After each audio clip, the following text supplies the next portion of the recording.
Tiens, chers amis de Café Évangile, vous ne saisissez pas, vous ne comprenez pas encore, vous avez le cœur endurci, vous avez des yeux et vous ne voyez pas, vous avez des oreilles et vous n'entendez pas. Chers amis, comment répondriez-vous à ces questions que Jésus a posées à ses disciples s'il vous les avait posées? Il faut de l'humilité pour admettre que vous ne comprenez pas encore, que votre cœur est endurci et que vous ne voyez pas et n'entendez pas tout ce que Dieu a révélé. Bien sûr, ces luttes se situent à différents niveaux et il est à espérer que vous n'êtes pas aux prises avec ces difficultés à un degré élevé. Mais si vous pouvez humblement confesser que vous luttez avec elles dans une certaine mesure, alors cette humilité, cette honnêteté vous vaudront beaucoup de grâce. Jésus a posé ces questions à ses disciples dans le contexte plus large d'une discussion sur le levain des pharisiens et d'Hérode. Il savait que le levain de ses dirigeants était comme une levure qui corrompait les autres. Leur malhonnêteté, leur orgueil, leur désir d'honneur et d'autres choses semblables avaient un effet très négatif sur la foi des autres. Et en posant les questions ci-dessus, le Seigneur a donc mis ses disciples au défi de voir ce mauvais levain et de le rejeter. Chers amis, les graines du doute et de la confusion sont partout autour de nous. De nos jours, il semble que presque tout ce que le monde séculier promeut est d'une manière ou d'une autre contraire au royaume de Dieu. Et pourtant, tout comme l'incapacité des disciples à voir le mauvais levain des pharisiens et d'Hérode, nous ne voyons souvent pas le mauvais levain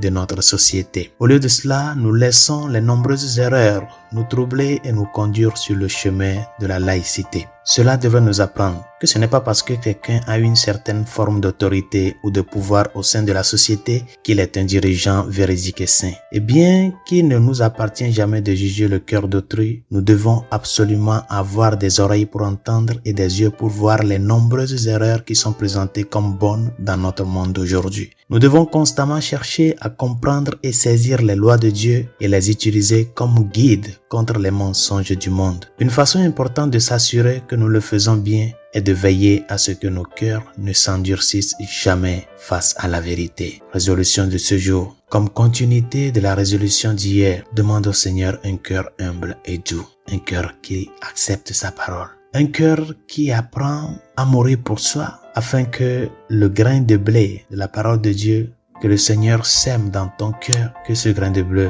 puisse produire du fruit. Ne nous laissons pas emporter par les erreurs et les manipulations de la société d'aujourd'hui. Affairons-nous à l'enseignement du Christ. Cet enseignement ne change pas et ne peut être changé. Bonne journée, Dieu vous bénisse.